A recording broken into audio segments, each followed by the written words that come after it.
Bonjour, je me présente Sébastien Fournel, professeur adjoint au département des sols et de génie agroalimentaire de l'Université Laval. Je suis ici aujourd'hui pour vous parler des stratégies et des équipements à mettre en place pour limiter les impacts du réchauffement climatique en production bovine. Si ce n'est déjà fait, je vous invite à visionner certaines des capsules du module 3 où il a été question justement des impacts des changements climatiques sur les bovins de boucherie, notamment à ce qui a trait au risque d'augmentation des canicules et des redoux hivernaux. Ces connaissances seront grandement utiles pour bien comprendre les pratiques et les équipements qui sont à privilégier afin d'assurer des conditions optimales, notamment en termes de température et d'humidité relative, dans les bâtiments de bovins de boucherie. Mais avant d'entrer dans le vif du sujet, j'aimerais rappeler certains aspects théoriques qui sont importants pour la suite. Donc, pour contrôler nos conditions ambiantes, il faut évidemment compter sur un système de ventilation qui est efficace, dont l'objectif est d'abord et avant tout d'apporter de l'air frais afin d'évacuer tout air vicié à l'intérieur du bâtiment, qui est souvent trop chargé en chaleur, trop d'humidité, trop d'odeur, trop de gaz, et un système de ventilation qui est efficace. C'est un système qui va essayer d'uniformiser les conditions ambiantes à l'intérieur sans trop causer de courants d'air qui pourraient être néfastes pour des animaux plus sensibles. En termes de conditions de température, on voit dans l'image de droite, dans la figure de droite, en fait, les différentes gammes de température, notamment au niveau de la zone de thermoneutralité pour deux catégories de bovins de boucherie. Donc, généralement, des bovins de boucherie vont être assez confortables entre 0 et 25 degrés Celsius. Et lorsqu'on sort un peu de la boîte centrale, on va se retrouver avec des animaux qui peuvent entrer dans des conditions de stress thermique, soit de chaud ou de froid. En termes d'humidité relative, on va généralement viser un 50 à un maximum de 80% à l'intérieur du bâtiment. Et pour ce qui est des gaz, notamment les plus grands indicateurs d'une bonne qualité de l'air, le dioxyde de carbone, le CO2 et également l'ammoniac, abrévié NH3. Donc, où on va vouloir limiter leur concentration à moins de 5000 ppm pour partie par million pour le CO2 ou 25 ppm dans le cas du NH3. Et ce qui est important de comprendre, c'est que en termes d'ingénierie, souvent on va avoir effectué des bilans de chaleur, d'humidité et de gaz pour déterminer des débits de ventilation. Donc, très important de comprendre les différents changements d'air qui se font au fil d'un bâtiment d'élevage, comme on le voit dans la figure en bas à gauche. Donc, si on a par exemple une masse d'air de 1 kg qui provient de l'extérieur, donc un extérieur qui est à moins 25 degrés Celsius, va occuper un volume de 700 litres. Et pour une quantité d'eau de 0,4 g de vapeur d'eau, on a une humidité relative qui est à 100%. Donc, ce que ça veut dire, c'est que comme notre air est très très froid, elle a une très faible capacité d'emmagasiner de l'eau. Donc ici 0,4 g. Et donc ce 0,4 g sature complètement notre masse d'air, si bien qu'on a une humidité relative de 100%. Une fois que cette masse d'air-là va être aspirée en fait à l'intérieur du bâtiment par le système de ventilation, ben là, elle va entrer en contact avec de l'air à 15 degrés, donc elle va se réchauffer. Et donc, ce même kilogramme d'air-là va maintenant occuper un volume de 820 litres. Donc, on a une augmentation de 120 litres. Donc, tout ça est dû au fait qu'en se réchauffant, les molécules de gaz à l'intérieur de l'air vont se distancer, donc vont prendre de l'expansion. Si bien que ce faisant, il y a maintenant beaucoup plus de place pour emmagasiner de l'eau, donc notre même quantité d'eau de 0,4 g va maintenant représenter une humidité relative de 3%. Donc notre air est simplement saturé à 3%, donc elle est capable maintenant, étant donné qu'elle s'est réchauffée, d'organiser davantage de chaleur. Donc ensuite, cette masse d'air-là va passer au travers de l'environnement animal, puis va se gorger d'eau, donc va accumuler de l'eau provenant de la chaleur latente des animaux qui provient de l'évaporation de l'eau provenant de la transpiration, de la respiration et même de l'évaporation des déjections animales, si bien qu'au final, notre kilogramme d'air va demeurer que le même volume de 820 litres, ben, va maintenant emmagasiner 8 grammes d'eau, donc 7,6 grammes supplémentaires pour une humidité relative maintenant approchant les 75%, donc notre air est saturé à 3/4 au niveau de la vapeur d'eau, puis à 75% est évidemment très près de la limite de 80% qu'on a établi précédemment. Donc cette masse d'air-là qui, avant d'être expulsée par la sédimentation, donc a gagné en chaleur, donc s'est réchauffé, a aussi accumulé beaucoup d'humidité et aussi évidemment des gaz. Donc cet air vicié-là, c'est cet air-là qu'on va vouloir projeter à l'extérieur pour ramener éventuellement de l'air frais. Donc en effectuant les différents bilans pour ces contaminants-là, en fonction de la température extérieure, on est en mesure de mettre sur pied ce type de graphique où on a justement sur l'axe des X notre taux de renouvellement d'air, le débit de ventilation, ici en bas en unité impériale, donc en P cube par minute par bar, donc c'est des CFM. Puis on a sinon la mesure métrique en litres par seconde au haut de la figure, et donc ces débits-là en fonction de la température extérieure, et nos trois courbes qui sont là pour le débit afin de maîtriser l'humidité, afin de maîtriser la température et aussi maîtriser les gaz ou la qualité de l'air. Donc, comme vous voyez, c'est une figure qui se rapporte à des débits reliés au port. J'aurais bien aimé vous présenter une figure en lien avec les bovins de boucherie, mais j'en ai pas trouvé d'aussi bonne qualité. Par contre, le principe reste les mêmes, donc ça va quand même demeurer facile à comprendre. Donc, pour un système de ventilation, maintenant, ce qui va réguler la vitesse de nos ventilateurs, ben, ça va être la courbe la plus contraignante, donc la courbe maximale à toute température extérieure. Et donc, dans ce cas-ci, notre système de ventilation va être géré selon la courbe qu'on voit juste ici en rouge. Si bien que lorsqu'on est dans température entre moins 10 et moins 25, ben, on va se situer dans la zone de ventilation pour gérer les gaz. Et au-delà de ça, on va se retrouver plutôt en contrôle de température, donc pour évacuer le plus de chaleur possible.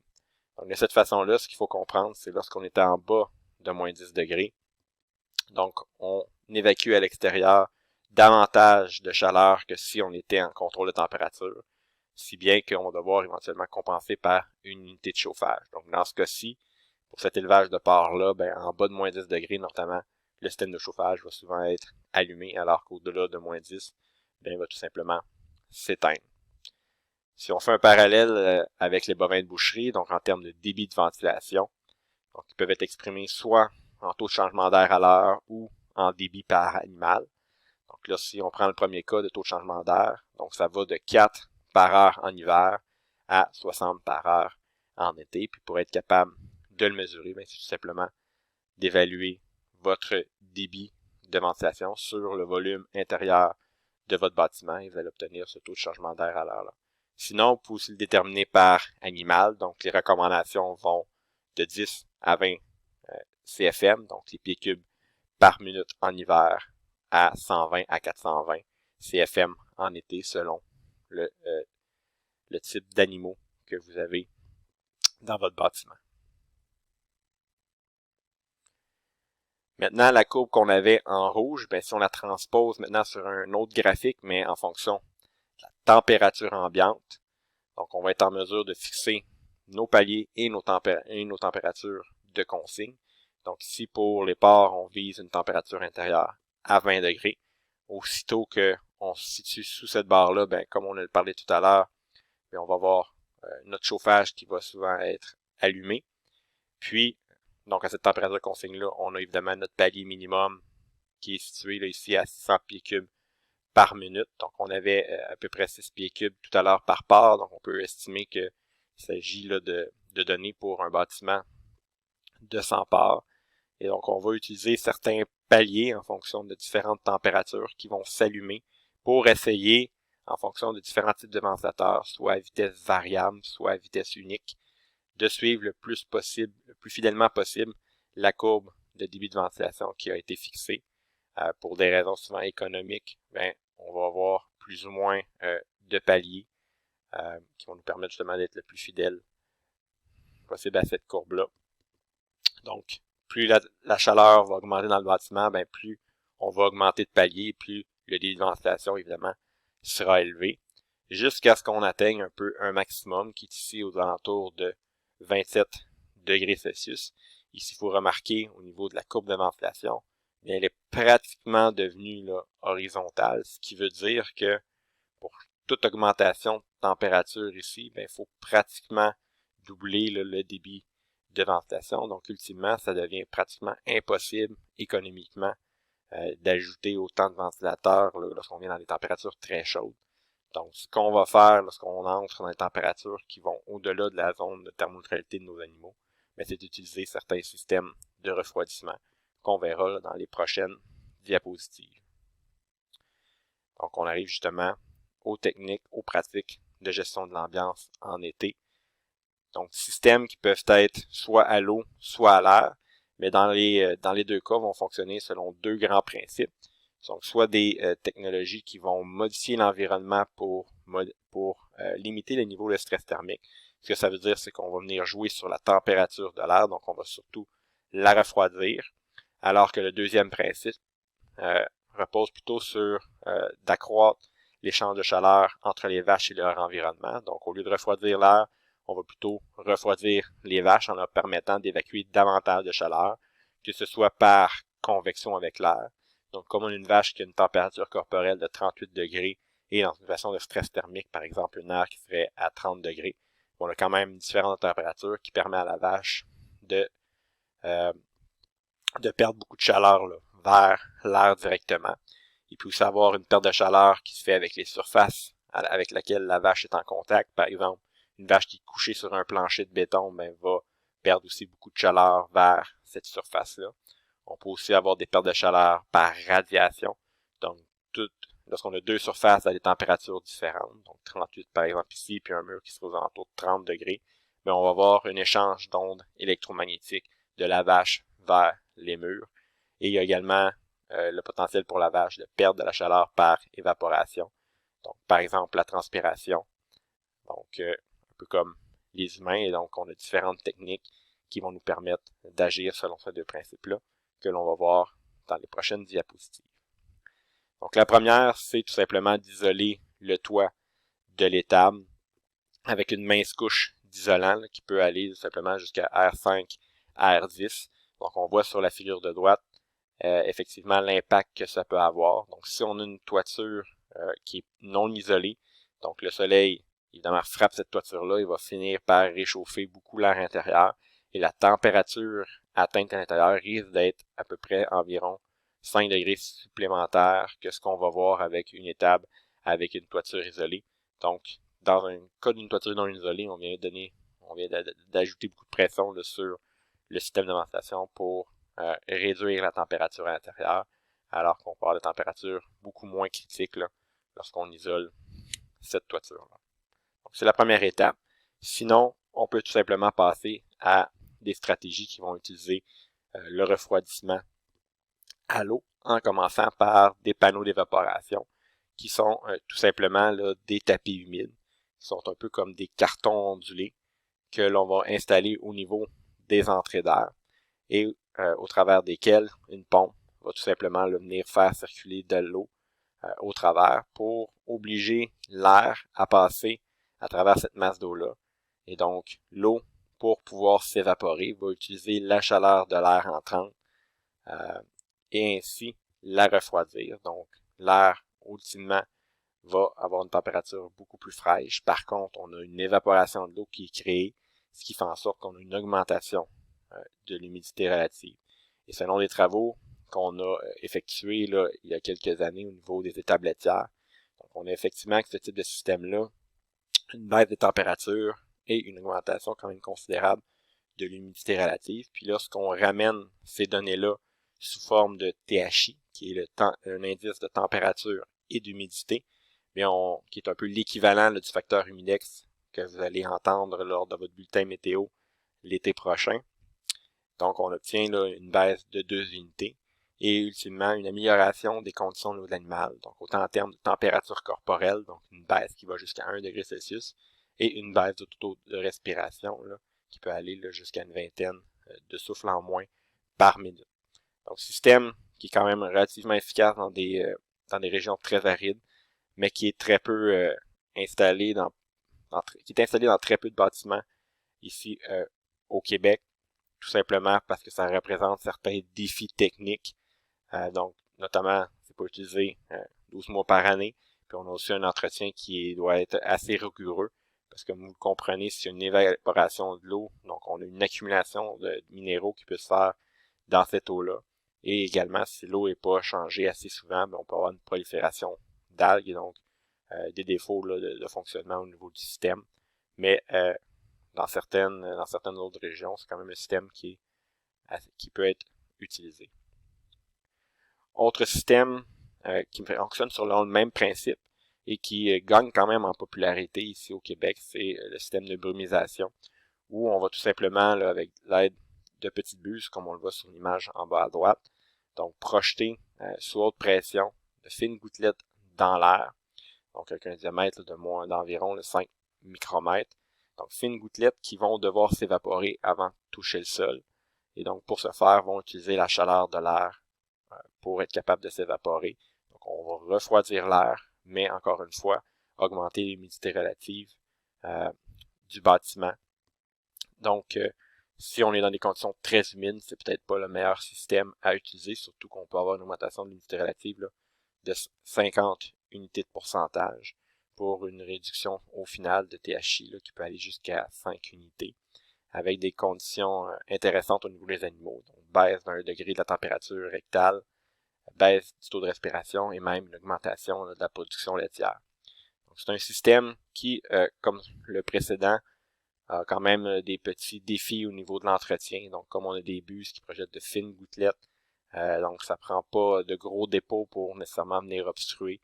Donc c'est un élément là, à faire très attention. Et donc ces systèmes-là, tout dépendamment de la température, donc vont être en marche arrêt plus ou moins longtemps là, pour essayer de refroidir efficacement le bâtiment. Un système très similaire à la brumisation, l'aspersion, mais par contre, au lieu de rafraîchir l'air, là, on va venir vraiment rafraîchir les animaux. Donc, on va vraiment utiliser des plus grosses buses qui vont générer plus une fine pluie, qui va venir vraiment mouiller le pelage des animaux. Et le rafraîchissement va s'effectuer lors de l'évaporation de cette eau-là en utilisant, plutôt que la chaleur de l'air, la chaleur directement de l'animal.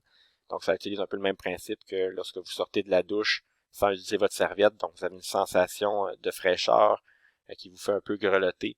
Donc, c'est exactement le même principe qu'on veut utiliser ici. Puis comme on l'a vu avec la brumisation, donc c'est le genre de système qui va être en fonction en même temps que certains ventilateurs de circulation pour favoriser justement l'évaporation de cette eau-là. Puis comme le système précédent, donc on va avoir des temps de marche-arrêt qui vont varier en fonction de la température. Contrairement à la brumisation, c'est un système qui requiert moins d'entretien.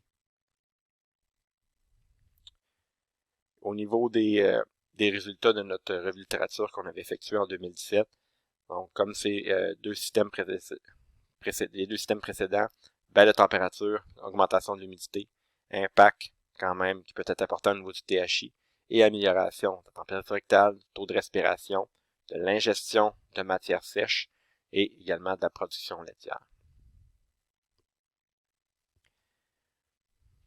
Donc, on quitte un peu le refroidissement à l'eau pour se diriger vers le refroidissement à l'air. Donc, l'un des autres moyens pour pouvoir refroidir une vache, c'est en augmentant le refroidissement éolien. Donc, de façon conventionnelle, beaucoup de bâtiments sont sous forme de ventilation transversale. Donc, l'air circule sur le sens de la largeur du bâtiment. Maintenant, un des systèmes qui est très en vogue pour augmenter le refroidissement éolien, c'est les systèmes en ventilation longitudinale ou ventilation tunnel qui vont plutôt avoir une circulation d'air qui va se faire sur le sens de la longueur, donc de l'entrée d'air vers les ventilateurs qui sont sur le mur opposé. Ce faisant, on va atteindre des vitesses de vent qui sont généralement suggérées pour refroidir nos animaux, soit de l'ordre de 1 à 2,5 mètres secondes. Pourquoi ces systèmes-là atteignent ces vitesses-là comparativement à la ventilation transversale?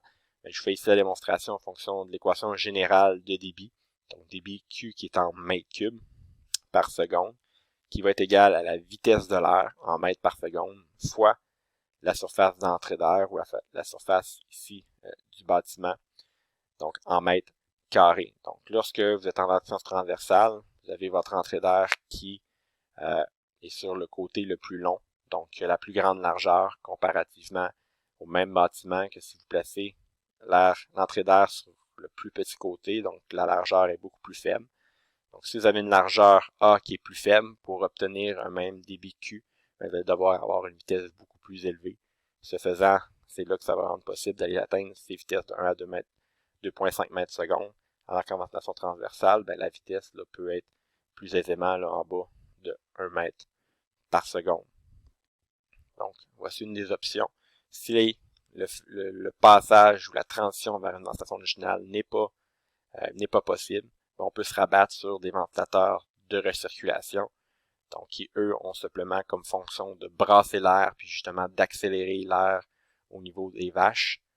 Donc, il y a deux différents systèmes qui existent, des ventilateurs à faible volume et à vitesse élevée, LVHS, donc qui sont un peu les ventilateurs à cadre ou à panier qui vont être suspendus avec un certain angle séparé de 10 fois leur diamètre pour venir vraiment le pousser de l'air directement sur les animaux pour atteindre les vitesses désirées.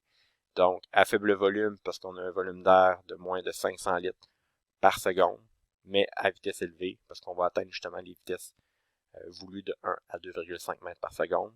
Puis sinon, il y a l'autre option, des ventilateurs à fort volume et à faible vitesse, ce qu'on va généralement appeler là, les fameux big ass fans, où on va avoir des ventilateurs avec de très longues pales de plusieurs mètres de largeur, qui vont générer de très gros volumes, donc on parle de 50 à 200 000 litres par seconde, mais vont généralement, là, comme on le dit, à plus faible vitesse, donc avoir des vitesses là, qui peuvent atteindre quand même là, jusqu'à 1,5 mètres par seconde, mais généralement un peu plus faibles que les autres types de ventilateurs. Donc en termes de refroidissement éolien, donc les données sont surtout pour les ventilateurs LVHS, donc on a des effets bénéfiques, donc vont généralement être plus bénéfiques que les HVLS. Par contre, les big ass fans vont généralement être bien populaires étant donné le niveau de bruit qui est beaucoup moindre que celui des LVHS. Donc, c'était les options de refroidissement lorsqu'on est en situation de stress thermique. Maintenant, voyons les différentes stratégies à implanter si on se retrouve en condition de changement climatique pendant l'hiver. Donc, il y a deux types de problèmes qui risquent d'arriver plus fréquemment. Donc, on parle de la condensation et des fluctuations de température. Donc, maintenant, voyons un peu les différentes solutions qui peuvent être proposées dans ces conditions-là. Donc, si on a de la condensation, évidemment, qui se crée au plafond, la solution, comme on l'a vu tout à l'heure, c'est d'isoler le toit. Donc, si ça faisait en été, ça fait aussi en hiver.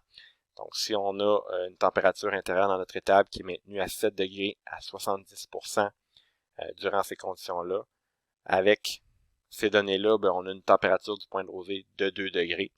Et donc, si on a une toiture qui est non isolée, avec une température extérieure de moins 20 degrés Celsius, on peut certainement s'attendre à avoir une paroi intérieure de la toiture qui va osciller, ou on fait une température qui va être en bas de 0 et probablement plus près de moins 20 que de 7 degrés. Donc, ce faisant, comme on est sous le point de rosée, on risque d'avoir de la condensation à la surface et donc un dégoûtement à l'intérieur de l'étable. Alors que si on a une toiture isolée selon les mêmes valeurs d'isolation que ce qu'on a vu précédemment, on risque d'avoir une paroi intérieure qui va osciller là, plus près de la valeur de 7 degrés, probablement entre 3 et 5 degrés. Donc, on est au-delà de 2 degrés Celsius, donc aucune condensation lorsqu'on a une toiture isolée.